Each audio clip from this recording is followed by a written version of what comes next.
Radio Católica. Radio Católica. Unidos por Cristo y María. Unidos por Cristo y María.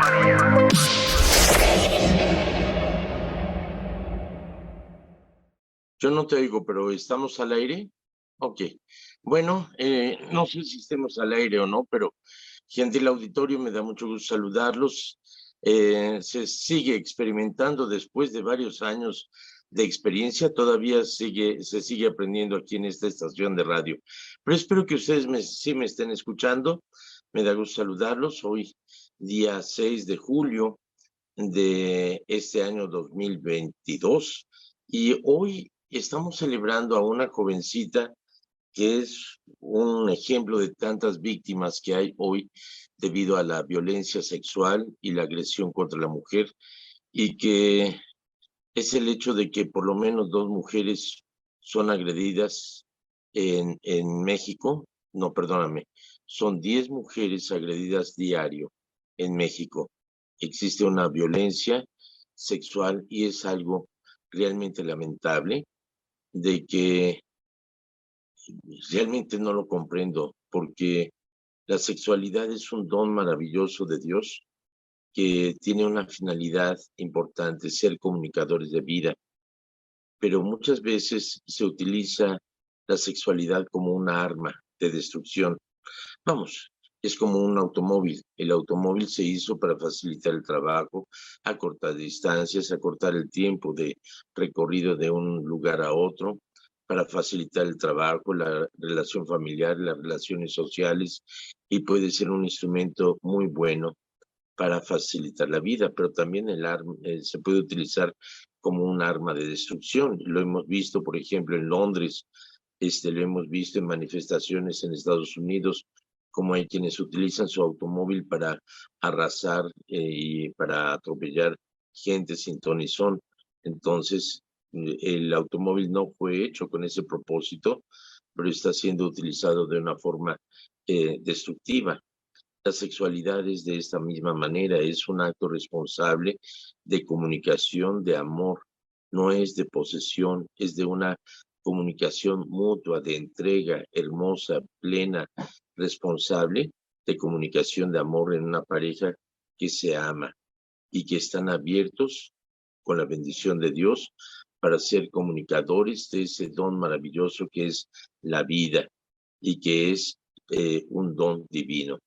Cuando se utiliza el sexo como un arma de destrucción, y me refiero, normalmente es el hombre el agresor, pero también hay mujeres que son violadoras y que son abusivas de los hombres, aunque esto por la sociedad machista es una vergüenza que un hombre confiese que ha sido abusado por su mujer o por alguien, porque hay mujeres que utilizan la sexualidad como un arma destructiva.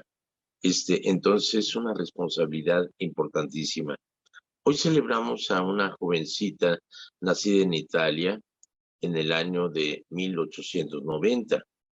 Era de una familia campesina. La situación de Italia en aquel entonces era difícil, sobre todo para quienes eran más pobres, por lo tanto tuvieron que emigrar de un lugar a otro. Ella tuvo 7 hermanos. Ella era la tercera, perdón, de una familia de 7, y a la edad de 9 años su papá murió, y entonces su mamá tuvo que ir a trabajar a una granja de un compadre o un amigo de su difunto esposo, que les favoreció dándoles una casa donde vivir mientras trabajaban en el campo. Era un terreno muy fangoso.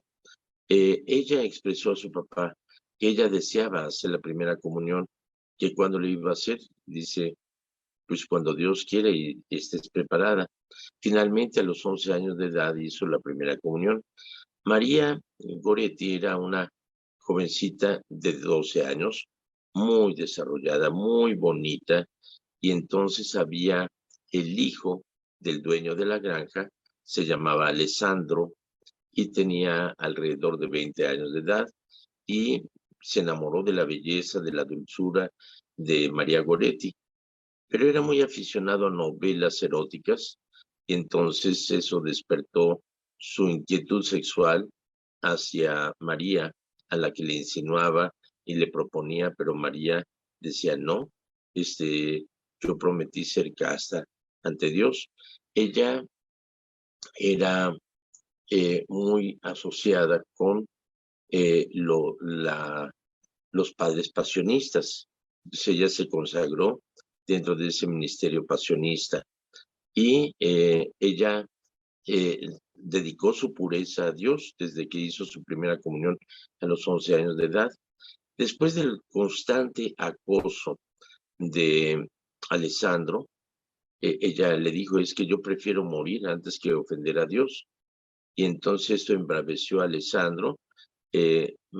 Su mamá y los niños estaban junto con el papá de Alessandro, estaban en el campo labrando la tierra, pero en esa ocasión María se había quedado a cuidar a su hermana Teresita de 2 años, que estaba enferma. Entonces resulta que Alessandro la agredió y le empezó a rasgar las vestiduras y agarró una lima que él había adaptado como una daga y se la encajó 9 veces. No, sí, 9 veces al frente, y cuando ella trataba de huir para proteger a su hermanita, la niña empezó a gritar y ante los llantos de la niña llegó corriendo el papá de Alessandro. Mientras ella quería escapar, le dio 3 puñaladas más en la espalda. Entonces Alessandro vio esta situación, le avisó rápido a la mamá, la llevaron inmediatamente al hospital, estuvo agonizando en el hospital y ella se preocupaba por Alessandro. Ella le decía cuando era siendo atacada, Alessandro, no lo hagas, te vas a ir al infierno, no lo hagas. Y ella en la cama del hospital preguntaba por Alessandro y lo perdonó antes de morir. Ella murió, Alessandro fue juzgado, él tenía una actitud indolente, burlona en el juicio, se le condenó a 30 años de prisión y él no quería hablar con ningún cura ni nada, era completamente anticlerical, pero fue un obispo el que fue a verlo personalmente, estuvo hablando con él y él se convirtió de tal manera que también se convirtió en evangelizador y un modelo de cristiano aún dentro de la cárcel, lo cual le dejaron salir al cumplir 25 años de prisión, pero él se dedicó el resto de su vida a ser jardinero en un monasterio ahí en Italia, y se dice que se le veía ir constantemente al río a lavarse las manos y que le decían, ¿qué haces, Alessandro? Dice, es que tengo sangre inocente en mis manos. Él murió a la edad de 88 años de edad en el año de 1970. María Goretti fue beatificada por el Papa Pío XII y posteriormente fue canonizada en 1947, me parece. Así que es un modelo de inocencia, es un modelo de una jovencita víctima de tanta violencia que hay, de agresión sexual hacia la mujer, y que pues debería de tomarse como un ejemplo, pero sobre todo que ahorita se está luchando porque haya leyes más estrictas y no haya impunidad ante quienes son violadores, ante quienes actúan con violencia doméstica, y que por oficio se encarcele a quien es agresor sexual o agresor a quien agrede violentamente en la casa a una mujer. Yo diría también hay mujeres muy agresivas hacia los hombres que se aprovechan de que la ley protege más a la mujer, ellas provocan la violencia. Entonces simplemente la violencia no debe de existir. Cuando hay una relación de una pareja y se pasa la línea del respeto mutuo o de la dignidad, ya no hay nada que hacer. En ese momento, sepárate, vete, porque una vez que se ha pasado esa línea de respeto y de dignidad, todo se acaba. Es decir, cuando alguien pierda los estribos y se enoje y te insulte, dile, yo no acepto eso. Yo soy quien te ama, que me entregué a ti porque quiero tu felicidad. Estoy haciendo todo lo posible porque seas feliz. No merezco que me trates de esa manera. Así que esta es la única y última vez que me tratas así. Si esta persona, la agresora o el agresor, reacciona positivamente, busquen ayuda profesional, pero que no vuelva a pasar eso. Si hay agresión, olvídate, no se va a componer la cosa. Nada de que luego te venga con flores o con ruegos o demás, no. Simplemente no alimentes más ni vacunes para que siga siendo esa situación repetitiva y acabes en el hospital o en el cementerio. Así que no a la agresión física, ni a la agresión verbal, ni a la agresión sexual. ¿Ok? He dicho. Bueno, realmente lamentable lo que existe, pero esto es una situación machista de años. Así que vamos a ver, mi querida Esperancita, si ya me puedes escuchar y yo te puedo escuchar. ¿Aló, Esperanza? ¿Me oyes? No me oyes, caray, Esperancita. Bueno, una pregunta que me había hecho fuera del aire, Esperanza, porque no la oigo. Tú sí me oyes, pero yo a ti no te oigo. Así que voy a seguir hablando. Me preguntaba Esperancita que alguien hizo una pregunta sobre qué se puede hacer con un sirio, pues no presentarlo ante un palestino porque están en pleitos sirios y palestinos, pero no, ya en serio. No, que qué se puede hacer con un sirio pascual cuando se estaba acabando. Bueno, pues puede reciclarlo y te voy a dar una receta. Pones a hervir el aceite de varias velas, digo, la parafina de varias velas, la pones a hervir en un recipiente, puede ser un bote para que no eches a perder otro recipiente, lo pones a hervir la cera, utilizas un bote de cartón de leche, por ejemplo, le pones un montón de hielos y luego vacías la cera.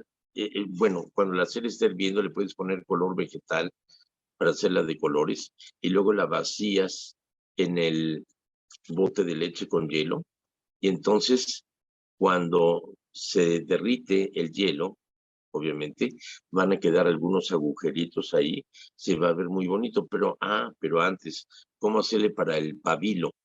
Bueno, le pones un cordón puesto con una tuerquita o algo para que caiga de peso al fondo y la sostienes arriba con un palito así amarrado sobre la boca del cartón y entonces cuando le echas la cera y entonces va a quedar una vela muy bonita. Luego le quitas el cartón y va a quedar muy, muy padre. ¿Ok? Eso es lo que puedes hacer. O si no, simplemente pues tíralo y no hay problema, ya cumplió con su función. El cirio es bendito el sábado santo por la noche con el fuego nuevo y se enciende después de haber significado con signos de la cruz, el alfa y el omega, principio y fin. Viene a simbolizar a Cristo resucitado, pero no es Cristo. Así que es solamente un símbolo. Cuando se rompe o se quiebra o cualquier cosa, no pasa nada. Es solamente un símbolo. Cristo no está allí, lo simboliza, pero no es Cristo. En cambio, la Eucaristía es una presencia real de Cristo, es algo muy diferente. Entonces, ¿qué hay que hacer con ese cirio? Pues ya cuando se acabó, pues tirarlo, no hay ningún problema, o reciclarlo. Es up to you, lo que tú quieras. Muy bien, mi querida Esperancita, ¿ya me oyes o ya te puedo oír? No, está muy sonriente, pero no la oigo en absoluto. No, para nada, no te oigo en absoluto. Y eso que tengo el volumen alto, déjeme checar, sí, está el volumen alto, pero no oigo para nada a Esperancita. Así que tengo la esperancita, tengo la esperanza de que ustedes me sigan oyendo. Y estamos hablando de la Eucaristía. El Papa, no el Papa, los obispos, la Conferencia Católica de Obispos de Estados Unidos, lanzó hace 3 domingos una campaña indefinida que se llama Reavivamiento Nacional Eucarístico, que consiste en reavivar ese amor por la Sagrada Eucaristía. Y esta Sagrada Eucaristía, ese reavivamiento, esa campaña, resulta que se da porque después de la pandemia se perdió el 30% de los fieles que acostumbraban ir a misa. Y no es porque se hayan muerto y ya dejaron de ir, no, obviamente, sino más bien que esto se debe a que durante el tiempo que la iglesia estuvo cerrada, las puertas de la iglesia estuvieron cerradas, hicimos el esfuerzo, varios sacerdotes, por transmitir la Santa Misa a través de los medios sociales. Y mucha gente se acostumbró a ver la misa en los medios sociales. Pero si hay algo que me da mucho coraje cuando hay misa presencial, es de que justamente a la hora de la Eucaristía se paran las mamás con los escuincles para ir a llevarlos al baño. Me da un coraje eso. Es que tienen que ir al baño. Bueno, pues sí, pero enseña, educa a tus niños, como lo hace mamá, antes de salir, ve al baño, porque luego no hay baños. Así que haz, haz lo que necesites hacer y vámonos. Y había que aprender a aguantarse. Entonces, lo que queremos que nos dejen en la iglesia son los limosnas, no otra cosa. Así que enseñen a sus hijos y entrénenlos a que hay momentos. Y los niños muy mañosos saben muy bien que utilizan el baño como un pretexto para salirse de una misa aburrida que ellos no entienden. Entonces los papás deben de educar a los hijos. El momento de la consagración es cuando hacemos énfasis arrodillándonos, porque se da la presencia real de Cristo en la Eucaristía. Entonces es algo muy importante. Le estaba hablando acerca de las transmisiones que hicimos por los medios sociales, por YouTube, Facebook, y que mucha gente se acostumbró a tener la misa en su casa, pero mientras tanto le estaban preparando la comida a los niños, o estaban, iban y sacaban del refrigerador un refresco, y estaban ocupados en otras cosas, pero la misa estaba allí. Ah, pues qué cómodo. Ahí está la misa como cualquier programa de radio, de noticiero, demás. Ah, no, pero es que le estoy oyendo, sí, pero no estás participando en la Santa Misa. Entonces yo por eso dejé de transmitir, una vez que se nos permitió celebrar en misa presencial, ya abrí las puertas, dije no más transmisiones. ¿Por qué? Porque la gente se vuelve mañosa. Entonces se trata de venir, en un principio estábamos con cubreboca, ahorita ya se permite estar sin cubreboca, pero es muy importante la presencia real, la presencia física en la Sagrada Eucaristía. ¿Por qué? Porque no es lo mismo verlo a través de la televisión que estar vivo, participando en la celebración. Es decir, esto se da cuando no hay la posibilidad de asistir a la misa, cuando estás enfermo, cuando estás cuidando a un enfermo, cuando estás impedido para ir a misa, se permite, pero eso no sustituye la misa presencial. De hecho, alguien preguntaba, padre, ¿y se puede dar la unción de los enfermos por teléfono? Ándale, sí, también te puedes comer un helado de chocolate por teléfono, ¿ok? O también le puedes dar un beso a tu novia o a tu marido por teléfono. Entonces, no se trata de eso. Todos los sacramentos tienen que ser presenciales. No se puede administrar ningún sacramento a través de los medios de comunicación. Así que se requiere hacerse presente en la asamblea de la iglesia, ser parte de este cuerpo místico de Cristo, en el cual todos somos miembros de Cristo, participamos de ese cuerpo de Cristo, que somos nosotros, y Cristo y la cabeza, nosotros somos sus miembros. Pero el sentido de la Eucaristía es algo bien importante. Les decía que no solamente hemos perdido el 30% de los participantes de la misa después de la pandemia, porque ya no van a la iglesia, consideran que no es necesario ir, y hay más que se consideran no afiliados a ninguna religión. Qué lástima, cuando que realmente están perdiendo todo el sentido de vida. Hasta la hora de la muerte, ahí sí se acuerdan de que hay un Dios. Me decía un amigo que ya murió, que estuvo en las Fuerzas Armadas, que en batalla, cuando alguien es herido, invariablemente todos se acuerdan de Dios. Así que, aunque sean ateos, así que Dios no es alguien como un último recurso ya al final. Cristo nos enseña el camino de la salvación. Él es el camino, la verdad y la vida. Nadie va al Padre si no es a través de Cristo.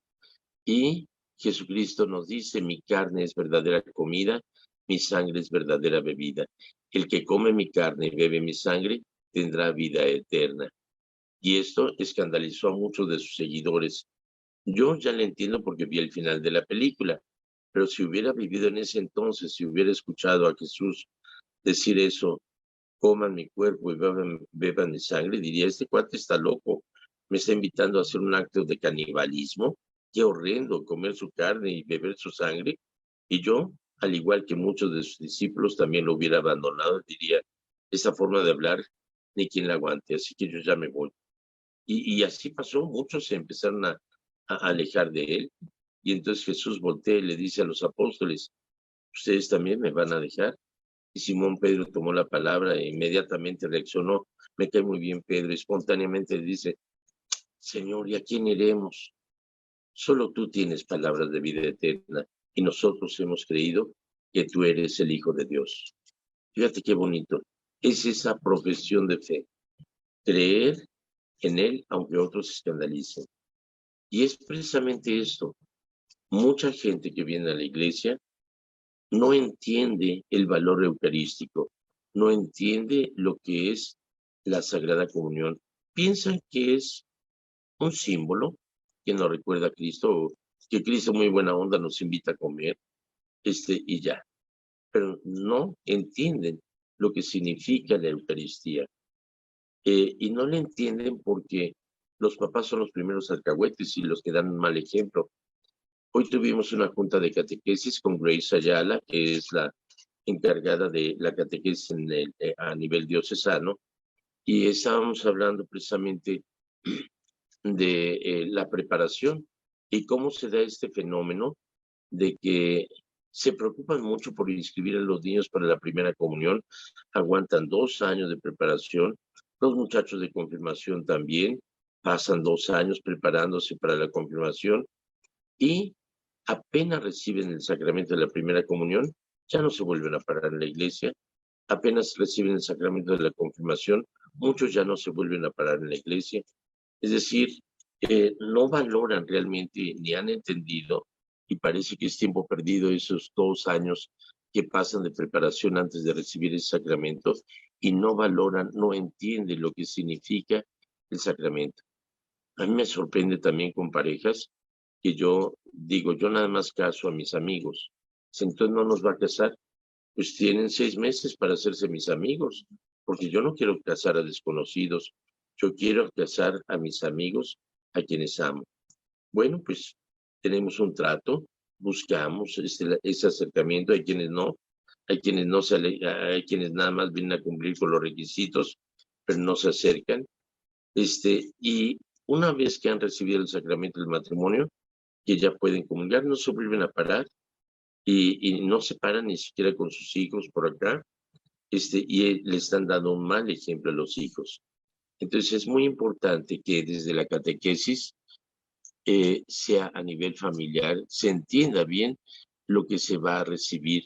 No es una representación de Cristo, es Cristo el que se nos entrega porque nos ama, porque su amor es mucho más grande que nuestros pecados, y sabemos que el pecado es delicioso, es tan sabroso que ni siquiera hay que hacer comerciales para propagarlo. Se propaga solo. Es más, estamos dispuestos a pagar con tal de pecar. ¿O a poco no? Hay muchas cosas que hacemos. No, pero pues es que no traemos dinero. O no se preocupe, va de mi cuenta, pues para eso somos cuates, que no. Y entonces hay quienes invitan al pecado o te lo invitan y estamos dispuestos incluso hasta pagar con tal de pecar. Entonces el pecado realmente no necesita propaganda porque es delicioso. Pero como dice el borrachito, Señor, si en la borrachera te ofendí, en la cruda me sales debiendo.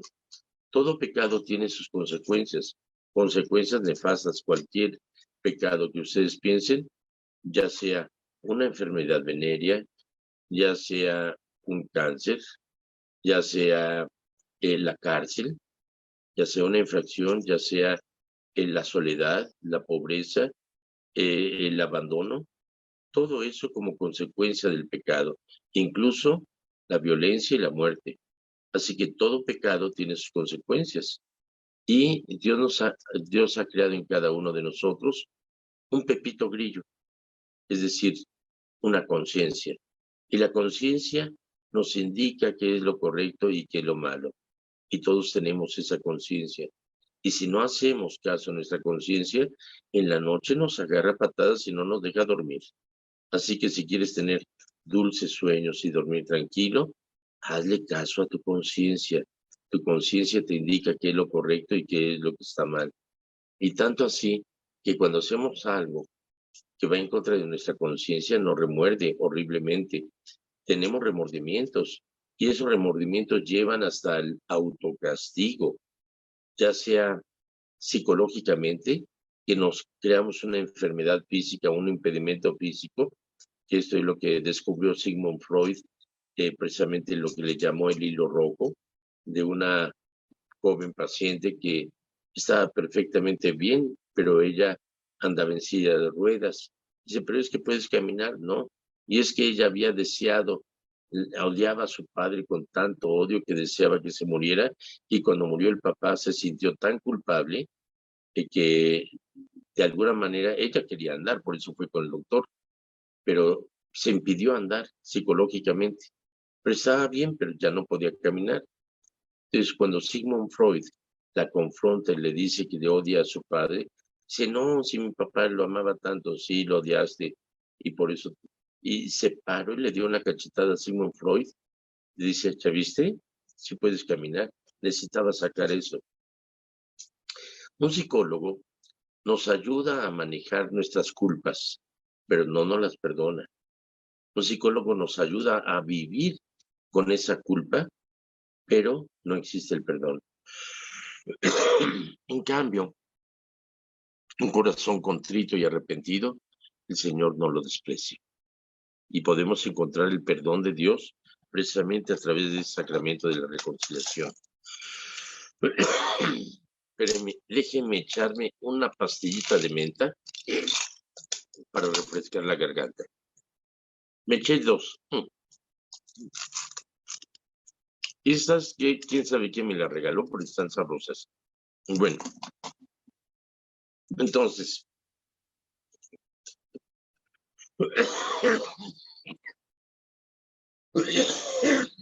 ahora sí. ¿En qué estábamos? Después de haber sido interrumpido por esta fea tos, acerca del complejo de culpa. Fíjense que hay quienes tienen tanto sentimiento de culpa que dicen, ya mi vida no tiene remedio, no pueden vivir con ello, y se condenan a muerte. Es el caso de Judas. Es el caso impresionante también de hace unos 3 o 5 años, salió en las noticias, una mujer española muy respetada, con esposo, con hijos, en su trabajo muy respetable, y un día llegó y resulta que un compañero del trabajo encontró un video que había hecho público hacía unos años, donde sale teniendo sexo en público, una escena pornográfica.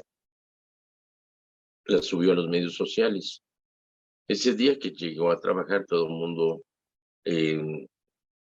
chuleándola o aplaudiéndole o ridiculizándola por esa escena, y entonces entró a su oficina avergonzadísima y toda su vida se le destruyó en ese momento y brincó por la ventana y se mató. Lo que se hizo en el pasado tuvo consecuencias en el presente, pero ella se condenó a muerte porque ya no podría vivir con esa vergüenza. Su vida social actual se había destrozado completamente. Sin embargo, podemos entender ese poder de Dios que nos perdona y que nos reconstruye, que a diferencia del psicoanálisis que nos enseña a vivir con la culpa, en este caso, Dios borra la culpa y nos perdona. Y eso es algo muy bonito, porque he visto gente llorando entrar al confesionario.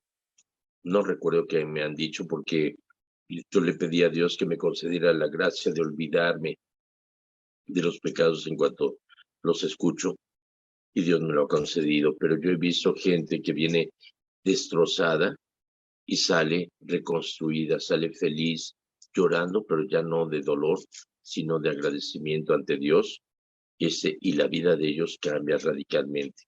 Eso lo he visto, he sido testigo de ese amor inmenso que Dios tiene a través del sacramento de la reconciliación. Y es que un corazón contrito, arrepentido, el Señor no lo rechaza. Y eso es maravilloso, porque no te encuentras con un juez. Yo no puedo juzgar a nadie. Yo soy tu hermano y también soy un pecador, y necesito recurrir a otro sacerdote para confesar mis pecados y recibir la absolución de parte del sacerdote.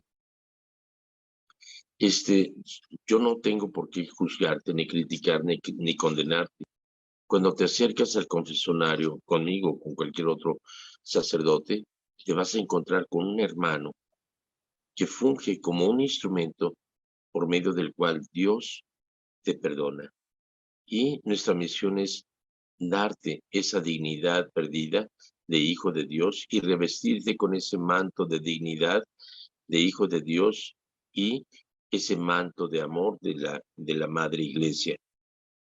De tal manera que así como ese hijo pródigo que se acercó en todo derrotado ante su padre lo reviste, le pone una ropa lujosa y sandalias y anillo al dedo y hace una fiesta. Esa es la alegría, precisamente cuando alguien se acerca arrepentido, es motivo de alegría en el cielo. Y hay más alegría por un pecador que se arrepiente que por 1000 justos que no necesitan arrepentimiento. Así que es mucha alegría. Acércate a ese sacramento cuando has perdido ese sentido de la gracia. Es decir, Dios nos ha creado con una gracia para salvarnos a todos de una situación de pecado, y nos invita a vivir en la felicidad de los hijos de Dios. Y esa es precisamente la misión. Hay quienes, y vuelvo a hablar acerca de este programa de reavivamiento eucarístico nacional, en el cual hay gente que, al no entender, al pensar que es solamente un símbolo, se acercan sin ninguna preparación a recibir la Eucaristía. Y la Eucaristía no es un símbolo, es la presencia de Cristo. Cuando el sacerdote en la misa consagra el pan y el vino, no está simbolizando, está actuando in persona Christi, es decir, que es Cristo el que actúa en nuestra persona, y a través de nosotros ese pan se convierte en el cuerpo de Cristo, no como un símbolo, sino como verdad. Y a través de las palabras, a través del sacerdote, el vino se convierte en la sangre de Cristo. No es una representación, es su verdadera presencia. Por eso nos arrodillamos haciendo énfasis de adoración y de reconocer la presencia real de Cristo en la Eucaristía. Comulgar con Cristo significa estar de acuerdo con Él, seguirlo a Él. Jesucristo pregunta cuando la mamá de Juan y de Santiago se acerca para pedirle el favor de que uno esté a su derecha y el otro a su izquierda cuando esté en su reino. Dice: ay, señora, no sabe lo que pide. Y luego le pregunta a ellos: ¿podrán acaso recibir el bautismo que yo voy a recibir o beber de este cáliz que yo he de beber? Y ellos dijeron: sí. Pero ¿Qué significa ese bautismo de sangre de Cristo, que era morir martirizado, morir en la cruz? ¿Y qué significa ese beber de la misma copa? Entendemos, por ejemplo, que los matrimonios judíos se celebran bebiendo el novio y la novia de una copa de vino. Y una vez que han bebido, la rompen, y la tiran al suelo y la rompen con el tacón. Significa aceptamos compartir ese mismo destino juntos. Y es nuestro compromiso y nadie más va a participar de él. Somos el uno para el otro. Aceptar beber de la copa de Cristo no significa que vamos a romper el cáliz porque está muy caro. Y además no es nuestro, es el de Cristo. Significa acepto vivir para ti, ser uno en común unión con mis hermanos que formamos el cuerpo de Cristo. Acepto ser miembro de este cuerpo de Cristo tuyo y acepto tu propio destino. Quiero ser lo que como, quiero transformarme en ti. Todo eso significa cuando decimos amén. Y si toda la misa, desde el principio, con el saludo, el acto penitencial, el gloria, las lecturas, la homilía, el ofertorio, todo ha sido para prepararnos a este encuentro personal con Cristo. Y por lo tanto, fíjense cómo hay que acercarnos, ¿no? Ahí pues ya viene de pasearme, de andar en el lodazal, en el cerro, ando todo cochinote y así voy a una fiesta. No, primero vas, te bañas, te vistes elegante, vas bien aseado y bien perfumado para participar de esta fiesta. Pues así deberíamos de acercarnos a la iglesia. No solamente la apariencia física, ojalá y que realmente hicieran énfasis de que vamos al banquete celestial, hay que ponernos nuestros mejores trapitos. Sería muy bueno eso. Pero más que nada lo importante es el preparar el alma.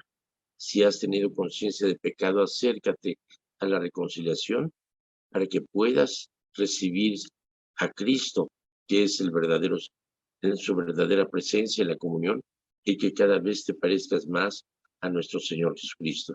Haciendo énfasis acerca de este reavivamiento eucarístico, es por eso que todos los jueves aquí en mi parroquia tenemos la adoración al Santísimo Sacramento, para poder tener esa conversación con Cristo presente en la forma de la Eucaristía.